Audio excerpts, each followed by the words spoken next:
Learning about past tenses is very useful. It helps you speak about things that already happened. You can tell your friends what you did yesterday. You can also share stories from a long time ago. When you use past tenses correctly, people understand your meaning. It makes your English much clearer. Knowing past tenses is a big step. It improves your ability to communicate with others effectively. We use them every day. We will start with the simple past tense. This tense is one of the most common. We use it to talk about actions. These actions started in the past. These actions also finished in the past. The time of the action is often stated, or the time is understood from the context. It is simple because it is straightforward. It helps us describe completed events clearly and easily for everyone. To make the simple past, we often add ed to regular verbs. For example, walk becomes walked. The verb play becomes played. The verb talk becomes talked. You hear a /d//t/ or id sound at the end. This is true for many verbs in English. These are called regular verbs.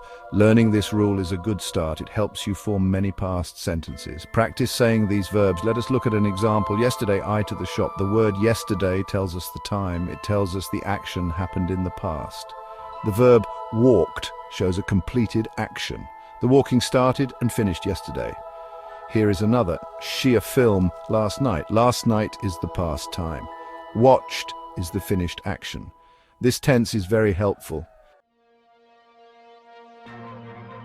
Now let's learn about the past continuous tense. This tense describes an action that was happening. It was happening at a specific moment in the past. Think of it as an ongoing action in the past. Sometimes this ongoing action is interrupted by another shorter action. It gives a sense of duration to past events. It paints a clearer picture of what was occurring. We use it to set the scene in stories. To form the past continuous, we use was or were. We also use the ing form of the main verb. We use was with I, he, she, and it. For example, I reading or he sleeping. We use were with you, we and they. For example, you talking or they eating. This structure is consistent. It is easy to remember with practice. Here is an example sentence. A television when the phone rang. The action of watching television was in progress. It was happening over a period of time. Then something else happened. The phone rang. The ringing interrupted the watching. The past continuous shows the longer background action. The simple past shows the shorter interrupting action. This is a common way to use these tenses together. Here are more examples. They football all afternoon yesterday. This shows the action continued for some time. At 8 o'clock last night, she for her test. This tells us what she was doing at a precise time. The focus is on the activity being in progress. It helps us understand the timing of past events better. It adds detail to our descriptions of the past. Let us explore the past. Perfect tense. This tense is used to talk about an action. This action happened another action in the past. Imagine two events in the past. The past. Perfect describes the one that happened earlier. It helps to show the order of past events clearly. It is like looking back from a point in the past. You are looking to an even earlier time. This tense adds precision to your storytelling. To form the past perfect, we use had. We then add the past participle of the main verb. The past participle often ends in ed for regular verbs. For example, walked, played, finished. For irregular verbs, the past participle is different. For example, eaten from eat, seen from see, or gone from go. You need to learn these irregular forms. Using had is constant for all subjects. Consider this example. When I arrived at the party, Sarah, there are two past actions here. Action 1, Sarah left. Action 2, I arrived. Sarah's leaving happened before I arrived, so we use past perfect for Sarah's action, had already left. We use simple past for my action, arrived. This shows the sequence very clearly. The word already often appears with this tense. Here are some more examples. He is work before he went to bed. First, he finished his work, then he went to bed.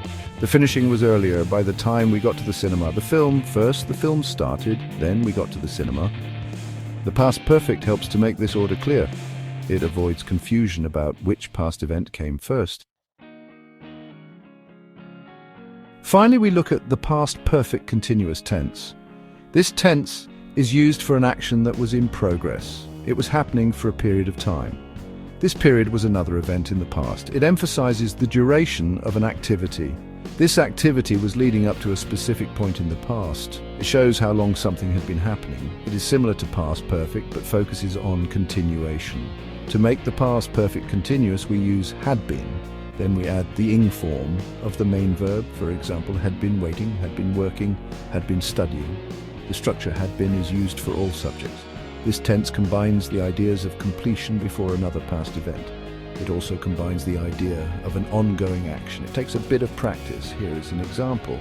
She for 3 hours when she finally took a break. The action of studying was continuous. It happened for 3 hours. This duration led up to the moment she took a break. Both actions are in the past. The studying was ongoing before the break. This tense highlights the length of the prior activity. It makes the situation more vivid. You have now learned about 4 important past tenses. Simple past for finished actions. Past continuous for actions in progress at a past moment. Past perfect for an action before another past action. Past perfect continuous for an ongoing action before another past event. Understanding these helps you tell clear stories. Remember, practice is very important. Use these tenses often. You will become more confident. Good luck with your English studies.